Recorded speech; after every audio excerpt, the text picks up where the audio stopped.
नमस्कार, मैं भोपाल से प्रांजल श्रीवास्तव।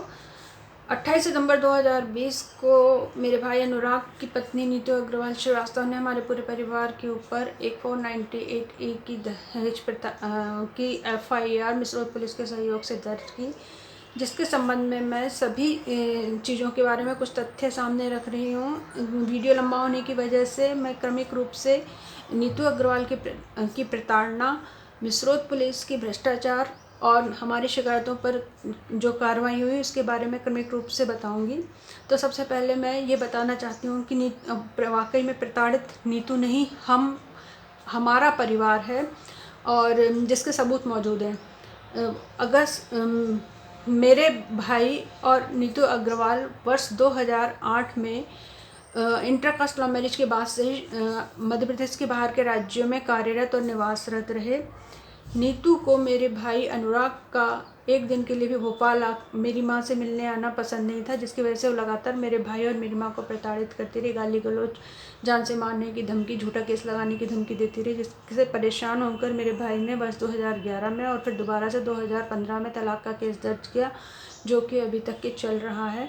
मेरी माँ ने लगातार उसके खिलाफ मिसरोद पुलिस सहित SP कलेक्टर, महिला आयोग सभी जगह शिकायतें की, लेकिन उस पर कोई कार्रवाई नहीं हुई। नवंबर 2015 में नीतू ने मेरी माँ की किराए के मकान का ताला तोड़ा और उनके आने पर उन्हें बंधक बनाया, जानलेवा हमला किया, जान से मारने की धमकी दी। पुलिस को बुलाना पड़ा, लेकिन मिसरोद पुलिस ने सब कुछ सामने होने के बावजूद और सारे सबूतों के बावजूद और FIR के बार बार निवेदन के बावजूद भी उस पर FIR ना दर्ज नहीं की, एक सामान्य से NCR दर्ज की।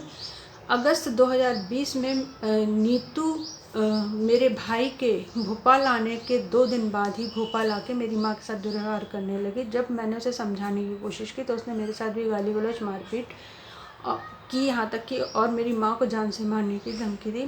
फिर से हमने सारे सबूत और वीडियो मिसरोद TI निरंजन शर्मा को दिए, लेकिन उन्होंने उस पर टालम टोली करते रहे FIR दर्ज करने के लिए। 27 सितंबर 2020 को नीतू साजिशन मेरे भाई अनुराग की अनुपस्थिति में बिना किसी सूचना के सिर्फ केस दर्ज कराने की नीयत से ही और मेरी माँ को प्रताड़ित करने की नीयत से ही हमारे घर में मेरी माँ के घर पे आई, जहाँ दरवाज़ा पहले से ही बंद था। हमने अपनी सुरक्षा में दरवाज़ा नहीं खोला और सभी जगह TI मिसरोद से सभी जगह सूचित किया। उसके कुछ समय के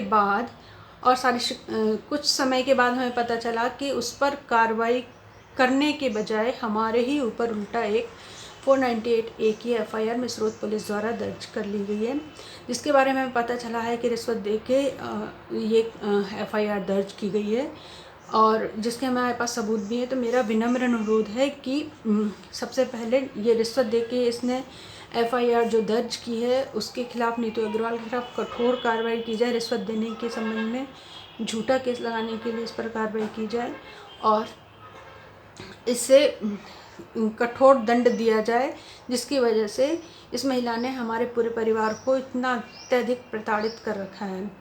और जहाँ तक इस महिला से मेरे व्यक्तिगत संबंध की बात है, मेरा इससे मैं इसकी शादी में शामिल नहीं थी। शादी के 2-3 साल बाद मेरा इसके परिचय हुआ और इसकी बेटी छोटी होने की वजह से मैंने इसकी मदद की।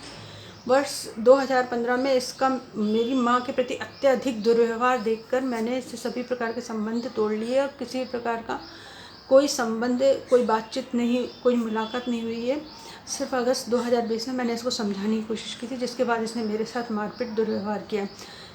तो बेवजह इसने मुझे और मेरी माँ को प्रताड़ित किया है। हकीकत में ये प्रताड़ित नहीं है, हम लोग प्रताड़ित हैं। इस FIR का चालान भी पेश हो चुका है, जिसमें हमारे द्वारा की गई प्रताड़नाओं के संबंध में एक भी दस्तावेज, ऑडियो, वीडियो सबूत मौजूद नहीं है।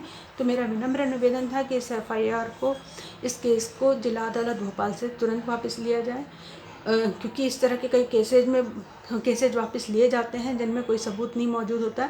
और इस महिला को रिश्वत देने के जुर्म में, जिसके पुख्ता सबूत हमारे पास मौजूद हैं, रिश्वत देने के जुर्म में इस पर रिश्वत का प्रकरण दर्ज किया जाए और कठोर से कठोर कार्रवाई की जाए। धन्यवाद।